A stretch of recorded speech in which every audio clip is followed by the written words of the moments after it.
আসসালামু আলাইকুম। সর্বশেষ আপডেট বাংলা সংবাদে আপনাদের স্বাগত। শুরুতেই শিরোনাম। জুলাই সনদ নিয়ে মতভেদ, দেশে ভোট নিয়ে এই প্রশ্ন। জাতীয় ঐক্যমত্য কমিশন সব দলের কাছে জুলাই সনদের খসড়া পাঠিয়ে জানতে চাইল। এদিকে রাজনৈতিক দলগুলো দূরত্ব তৈরি হলে ফ্যাসিস্ট চক্রে পুনর্বাসনের পথ সহজ হবে বললেন তারেক রহমান। জানাবো জামায়াতের সঙ্গে নির্বাচনী জোট বাঁধতে পারে যেসব ইসলামী দল। এদিকে সেনাবাহিনীর বিরুদ্ধে অপপ্রচার, উপযুক্ত সময়ে দায়ী ব্যক্তিদের বিরুদ্ধে যথাযথ আইনি ব্যবস্থা জানিয়েছেন সেনাপ্রধান। অন্যদিকে সংস্কার না করা পর্যন্ত পূর্বের নিয়মে নির্বাচন হতে দেওয়া হবে না বললেন চরমোনাই পীর। জানিয়ে দেব নির্বাচন সামনে রেখে আইন শৃঙ্খলা বাহিনীতে ২৮,০০০ নতুন সদস্য নিয়োগ দিচ্ছে সরকার। এবং সর্বশেষ জানাবো ২৫০০-এ বিএনপির দুই পক্ষে ব্যাপক সংঘর্ষ, রণক্ষেত্র ভাঙচুর, আহত ২০। গুরুত্বপূর্ণ আপডেট বাংলা সংবাদগুলোর শিরোনাম শুনছিলেন, এবারে জানাবো বিস্তারিত।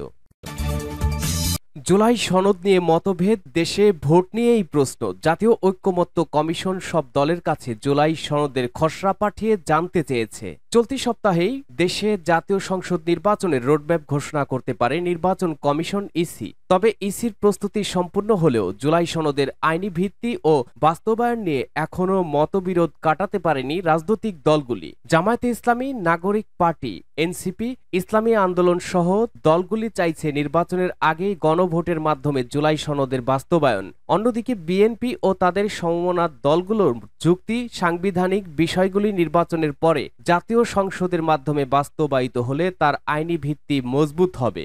রাজনৈতিক বিশ্লেষকদের একাংশ মনে করেন, জুলাই সনদ বাস্তবায়ন নিয়ে রাজনৈতিক দলগুলির মতবিরোধের কারণে সম্ভবত ঘোষিত সময়সীমা ফেব্রুয়ারির প্রথমার্ধে নির্বাচন আদৌ করা যাবে না। এই জটিল পরিস্থিতির মধ্যে প্রধান উপদেষ্টা মোহাম্মদ ইউনূসের নেতৃত্বে গড়া জাতীয় ঐক্যমত্য কমিশন সব দলের কাছে জুলাই সনদের খসড়া পাঠিয়ে জানতে চেয়েছে কিভাবে এটা বাস্তবায়ন করা যায়। এই খসড়ায় ৮৪টি বিষয়ে রাজনৈতিক ঐক্যমত্যের কথা বলা হয়েছে। মৌলিক বিষয়গুলি সংবিধান সম্পর্কিত, এতে সাংবিধানিক ও আইনি বৈধতা নিশ্চিত করার প্রস্তাবও রাখা হয়েছে।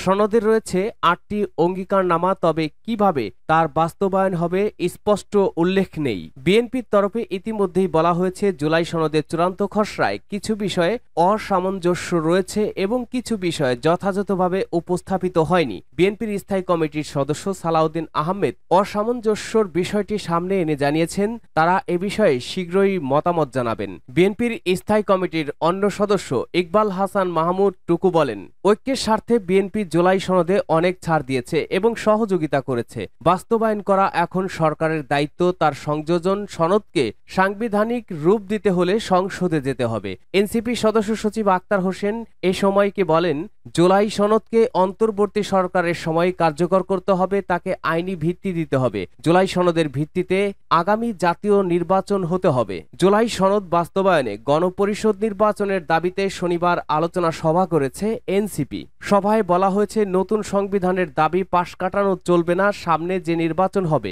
তাতে যেন পুরনো ব্যবস্থা টিকিয়ে রাখা না হয়। এনসিপির মুখ্য সমন্বয়ক নাসিরউদ্দিন পাটোয়ারি বলেন, বাংলাদেশে এখন যদি কোনো নির্বাচন হয় তবে সেটা গণপরিষদ নির্বাচন হতে হবে। গণপরিষদের মধ্য দিয়ে জুলাই সনদ বাস্তবায়ন করা হবে। এদিকে জুলাই সনদের আইনি ভিত্তির দাবিতে গত বুধবার ঢাকায় সমাবেশ করেছে জামায়াত। সমাবেশে দলের নায়েবে আমির সৈয়দ আব্দুল্লাহ মোহাম্মদ তাহের বলেন, জুলাই সনদের আইনগত ভিত্তি না দিয়ে বিদেশিদের দ্বারা পরিচালিত নির্বাচন হলে জামায়াত তাতে অংশ নেবে না। জামায়াত মনে করে সংস্কারের আইনি ভিত্তি ছাড়া নির্বাচন সুষ্ঠুভাবে সম্ভব নয়। রাজনৈতিক দলগুলোর দূরত্ব তৈরি হলে ফ্যাসিস্ট চক্রে পুনর্বাসনের পথ সহজ হবে। বিএনপির ভারপ্রাপ্ত চেয়ারম্যান তারেক রহমান বলেছেন, গণতন্ত্রকামী রাজনৈতিক দলগুলোর মধ্যে যদি দূরত্ব তৈরি হয় তাহলে রাষ্ট্র এবং রাজনীতিতে পতিত, পরাজিত, পলাতক ফ্যাসিস্ট চক্রের পুনর্বাসনের পথ সহজ হয়ে উঠবে। এজন্য তিনি গণতন্ত্রকামী জনগণকে সতর্ক থাকার আহ্বান জানিয়েছেন। সংবিধান কিংবা লিখিত বিধিবিধান দিয়ে কখনোই ফ্যাসিবাদ ঠেকানো যায় না মন্তব্য করে বিএনপির ভারপ্রাপ্ত চেয়ারম্যান বলেন, রাষ্ট্র এবং রাজনীতিতে যদি ফ্যাসিবাদ ঠেকাতে হয় তাহলে অবশ্যই জনগণকে রাজনৈতিকভাবে শক্তিশালী করার কোনো বিকল্প নেই। সরাসরি ভোট দিয়ে জনপ্রতিনিধি নির্বাচনের অধিকার প্রয়োগের যে চর্চা, এই চর্চার মধ্যেই রাষ্ট্র এবং রাজনীতিতে জনগণ শক্তিশালী হয়ে ওঠে। জনগণ শক্তিশালী না হলে রাষ্ট্র এবং সরকার সরকার অর্থাৎ জনগণ রাজনৈতিকভাবে যদি শক্তিশালী না হতে পারে, রাজনৈতিকভাবে যদি জনগণকে শক্তিশালী করা না যায়, তাহলে রাষ্ট্র এবং সরকার শক্তিশালী হয়ে উঠতে পারে না। গণতান্ত্রিক ব্যবস্থাপনায় রাষ্ট্র এবং রাজনীতিতে জনগণকে শক্তিশালী করা কিংবা প্রতিটি নাগরিকের রাজনৈতিক অধিকার প্রতিষ্ঠার ক্ষেত্রে নির্বাচনই হচ্ছে জনগণের সরাসরি ভোটের যে নির্বাচনী ব্যবস্থা, সে নির্বাচনী হচ্ছে অন্যতম প্রধান মাধ্যম। সুতরাং নানা রকম উপায় বা শর্ত আরোপ করে জনগণের রাজনৈতিক অধিকার প্রতিষ্ঠার পথে যদি বাধা সৃষ্টি হয়, তাহলে অবশ্যই গণতন্ত্রের উত্তরণের পথ সংকটে পড়বে। তারেক রহমান বলেন, হাজারো শহীদের রক্তের বিনিময়ে ফ্যাসিবাদ মুক্ত বাংলাদেশে বর্তমান অন্তর্বর্তী সরকার আগামী ফেব্রুয়ারি মাসে জাতীয় নির্বাচন অনুষ্ঠানের সম্ভাব্য সময় নির্ধারণ করেছে। এই নির্বাচনের মাধ্যমে দেশের জনগণ দীর্ঘ 1.5 দশকের প্রায় বেশি সময় পর আমরা বিশ্বাস করি, আমরা প্রত্যাশা রাখি, আশা করি আমরা নির্ভয়ে নিরাপদে নিজেদের ভোট দিয়ে নিজেদের পছন্দের প্রার্থীকে, নিজেদের পছন্দের এজেন্ডাকে বাস্তবায়ন করে জনপ্রতিনিধিদের মাধ্যমে বাস্তবায়ন করার, নিজেদের ম্যানিফেস্টোকে বাস্তবায়ন করার সুযোগ পাবেন দেশের জনগণ। তবে নির্ধারিত সময়ে নির্বাচন অনুষ্ঠান নিয়ে ফ্যাসিবাদ বিরোধী আন্দোলনে আমাদের রাজপথের সহকর্মী যোদ্ধা কোনো রাজনৈতিক দলের বা তাদের সদস্যদের বক্তব্য ও মন্তব্য জনগণের মনে নানা জিজ্ঞাসা জন্ম দিয়েছে। জামায়াতের সঙ্গে নির্বাচনী জোট বাঁধতে পারে যেসব ইসলামী দল। জুলাই গণ অভ্যুত্থান পরবর্তী সময়ে দেশের ইসলামপন্থী রাজনৈতিক দলগুলোকে এক প্ল্যাটফর্মে আনার উদ্যোগ নেয় বাংলাদেশ জামায়াত ইসলামী। এই লক্ষ্যে তারা বেশ অগ্রসর হয়েছে। তবে সম্প্রতি ইসলামী দলগুলোর সঙ্গে বিএনপির জোট হচ্ছে এমন গুঞ্জনে রাজনৈতিক মহলে নতুন জল্পনা সৃষ্টি হয়েছে। বিশ্লেষকরা বলছেন, আগামী নির্বাচনকে কেন্দ্র করে রাজনৈতিক দলগুলোর শক্তি বাড়ানোর জন্য ছোট ছোট দলগুলোকে কাছে টানার চেষ্টা করছে। বিভিন্ন বিষয় নিয়ে আগে 2 মেরুতে অবস্থান করলেও 24শে গণ অভ্যুত্থান পরবর্তী সময়ে ইসলামী দলগুলোর মধ্যে এক ধরনের ঐক্যের সুর দেখা যাচ্ছে। আর এই কর্মকাণ্ডের অগ্রভাগে রয়েছে জামায়াতে ইসলামী। বিশেষজ্ঞরা মনে করেন, বিএনপিকে পাশ কাটিয়ে তারা একটি বৃহত্তর শক্তি গড়ে তোলার চেষ্টা করছে। ইতিমধ্যে জামায়াতে ইসলামী ধর্মভিত্তিক দলগুলোকে এক প্ল্যাটফর্মে আনার জন্য ইসলামী শাসনতন্ত্র আন্দোলন, বাংলাদেশ খেলাফত মজলিস, দেশের বীরশ্রেষ্ঠ আলেম সহ বিভিন্ন দলের সঙ্গে কয়েক দফা আলোচনা করেছে। এসব আলোচনায় মূলত ইসলামপন্থী দলগুলোকে ঐক্যবদ্ধভাবে আগামী নির্বাচনে অংশ নেওয়ার বিষয়ে প্রাথমিক সম্মতি হয়েছে।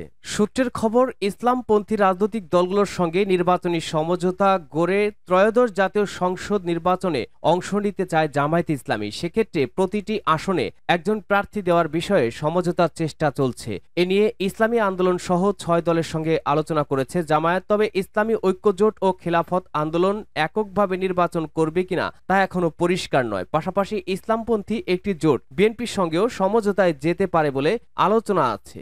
সেনাবাহিনীর বিরুদ্ধে অপপ্রচার, উপযুক্ত সময়ে দায়ী ব্যক্তিদের বিরুদ্ধে যথাযথ আইনি ব্যবস্থা জানিয়েছেন সেনাপ্রধান জেনারেল ওয়াকারুজ্জামান। সামাজিক যোগাযোগ মাধ্যমে বাংলাদেশ সেনাবাহিনী ও এর সদস্যদের বিরুদ্ধে চলমান অপপ্রচারের বিষয়ে বাহিনী সকলকে ধৈর্য ধারণ করতে বলেছেন সেনাপ্রধান জেনারেল ওয়াকারুজ্জামান। তিনি বলেছেন, বিভিন্ন ব্যক্তি তাদের বিভিন্ন স্বার্থ উদ্ধারের লক্ষ্যে এমন কাজ অর্থাৎ অপপ্রচার চালাচ্ছে। এসবের বিরুদ্ধে তাৎক্ষণিক ব্যবস্থা গ্রহণ না করে পেশাদারি আচরণ করাই শ্রেয়। তবে এ সকল অপরাধ যথাযথভাবেই লিপিবদ্ধ থাকছে এবং উপযুক্ত সময়ে এই সকল দায়ী ব্যক্তিদের বিরুদ্ধে যথাযথ আইনি ব্যবস্থা গ্রহণ করা হবে। ঢাকা সেনানিবাসে অফিসার্স অ্যাড্রেস অনুষ্ঠানে সেনা সদস্যদের উদ্দেশ্যে দেয়া বক্তব্যে তিনি একথা বলেন। এতে পদস্থ কর্মকর্তারা সরাসরি উপস্থিত ছিলেন এবং দেশের অন্য সব সেনা স্থাপনার কর্মকর্তারাও ভার্চুয়ালি যুক্ত হন।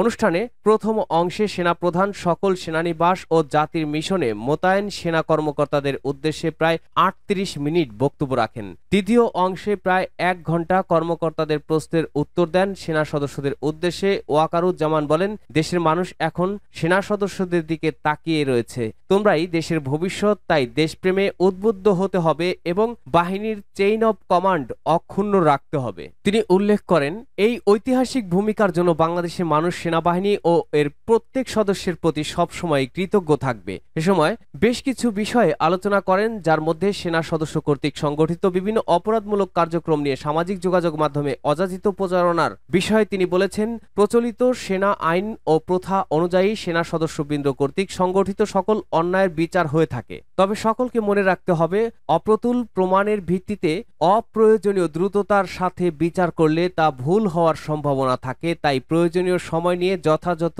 তদন্তের মাধ্যমে প্রমাণ সংগ্রহ করতে চলমান সকল অভিযোগের বিষয়ে যথাযথ বিচারিক ব্যবস্থা গ্রহণ করা হবে। আগামী জাতীয় সংসদ নির্বাচনের প্রসঙ্গে সেনাপ্রধান বলেছেন, ইতিমধ্যে জাতীয় নির্বাচনের তারিখ ঘোষিত হয়েছে।